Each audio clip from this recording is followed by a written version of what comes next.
در آغاز هیچ نبود، نه زمینی برای گام برداشتن، نه آسمانی برای خیره شدن و نه زمانی برای گذشتن. تنها کیاس بود، خلأی بیکران، تاریک و بیشکل که در آن حتی تصور به وجود آمدن عجیب و بی‌معنی می نمود.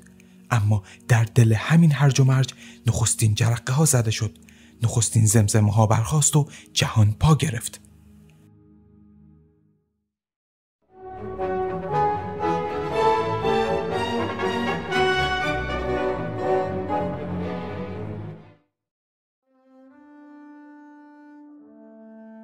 از دل این خلأ، این سکوت بی پایان، اولین موجود ظهور کرد. گایا، مادر طبیعت، مادر زمین پهناور و سرسبز. او تنها و بی همدم از دل کیاس برخاست. اما سکوت و تنهایی احساساتی نبودند که او بتواند برای همیشه بارشان را به دوش بکشد. پس آهسته در دلش زمزمه کرد: ای خدایان که هنوز نیامده ای. اینجا هیچ انتهایی در کار نیست. بی پایان اما تهیست. در این خلأ و تنهایی زنده بودن من چه معنایی دارد؟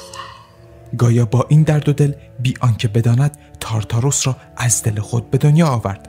تارتاروس، ژرف‌ترین پهنه و بزرگترین پرتگاه جهان آینده، با صدای خنده‌ای که از هر گوشه جهان به گوش می رسید گفت: گایا، حالا دیگر تو تنها نیستی، من هم هستم.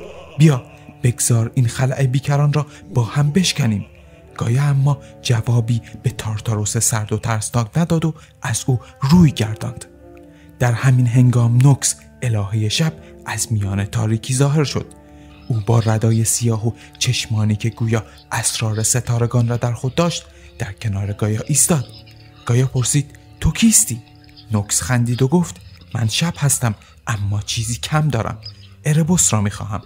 و از دل کیاس، اربوس، تاریکی مطلق، پا به جهان گذاشت. نوکس و اربوس با هم پیوند بستند. شاید هماغوشی آنها از سر عشق نبود، شاید تنها نیازی برای پر کردن خلأ بود، اما هرچه بود از آن پیوند دو فرزند به دنیا آمدند: اتر، تجسم روشنایی، و همرا، الهه روز. با تولد اتر بود که برای اولین بار نور به گایا رسید. گایا به او خیره شد و گفت: تو کیستی که چنین زیبا و بی پایانی؟ اتر با لبخندی که گویی آغاز زندگی بود پاسخ داد: من نورم. حالا تو دیگر تنها نیستی گایا. گایا دیگر تنها نبود. نور و روشنایی جهان او را پر کرده بودند. پس او در آغوش خویش چیزی تازه آفرید: اورانوس، خدای آسمان. گایا و اورانوس شاید نخستین عاشقان واقعی جهان بودند. همین شد که از عشق آنها زمین و آسمان آفریده شدند. با شکل گرفتن پهنه آبی و بیکران آسمان و ژرفای وسیع نیلی و سبز زمین، گایا به اورانوس گفت: تو همیشه اینجا خواهی بود، بر بالای من، آبی و بی انتها. اورانوس پاسخ داد: و تو همیشه زیر پای من خواهی بود، سبز و زنده.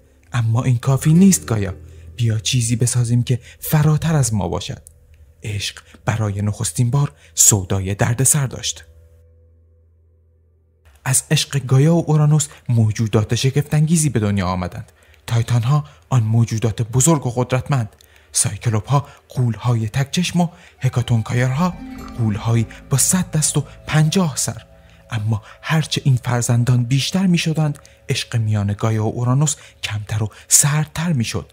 اورانوس از فرزندان عجیب الخلقشان نفرت داشت و هر بار که یکی از آنها به دنیا می آمد، او را به اعماق زمین می فرستاد. یک شب پس از گریه‌ای طولانی، گایا که دیگر تحمل نداشت زیر لب گفت: اورانوس، تو که گفتی همیشه با من خواهی بود، حالا چرا فرزندانم را به این سرنوشت تلخ دچار کردی؟ اما اورانوس که ترسی پنهان در دل داشت پاسخی نداد. گایا که خشمگین بود به سراغ فرزندانش رفت. او به تایتان ها گفت: پدر شما ظالم است. آیا هیچ کدامتان نیست که به یاری من برخیزد؟ تایتان ها سکوت کردند تا اینکه کرونوس، شجاعترینشان، قدم پیش گذاشت. او گفت: مادر، اگر به من یاری برسانی، قدرت اورانوس را پایان خواهم داد. گایا به او خنجری از سخت ترین سنگ های زمین داد و نقشه ای کشید.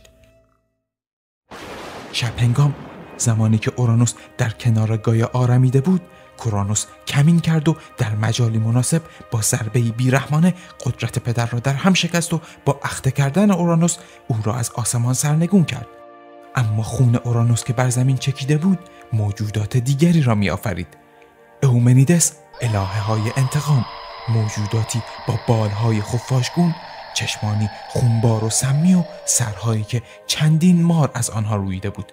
موجوداتی که غیر از انتقام به هیچ چیز فکر نمی کردند. اما کرونوس که حالا فرمان روای جهان شده بود و البته با خود عهد بسته بود که هیچ کس او را سرنگون نکند، به خواهرش رعا دل بست و از او صاحب فرزندان بسیاری شد. هرچند کرونوس از پیشگویی قدیمی مرموزی می ترسید، اینکه بالاخره روزی یکی از فرزندانش تاج و تخت او را غصب خواهد کرد. پس هر بار که فرزندی به دنیا می آمد کرونوس او را می بلعید. رعا که از این عمل دل شکسته بود آخرین فرزندش زئوس را پنهان کرد. او سنگی را در قنداق پیچید و به کرونوس داد. کرونوس نیز بی آنکه چیزی بفهمد سنگ را بلعید. زئوس بالاخره در خفا بزرگ شد. در تمام مدت رشد زئوس همواره با خود میگفت کرونوس، تو فکر کردی که فرزندان خود را نابود کردی، اما من باز میگردم و حقم را میگیرم. در آخر روزی رسید که زئوس در نقش ساقی شراب به دربار کرونوس بازگشت و موفق شد معجونی مخصوص که با کمک متیس الهه خرد تهیه شده بود را به او بنوشاند. معجونی که باعث شد کرونوس فرزندان بلعیده شده اش را یکی پس از دیگری بالا بیاورد. این اتفاق آغازگر نبردی سهمگین بود، جنگی که 10 سال به طول انجامید و در پایان زئوس و خدایان جوان با یاری سایکلوپ‌ها و هکاتونکایرها بر کرونوس و تایتان‌ها پیروز شدند.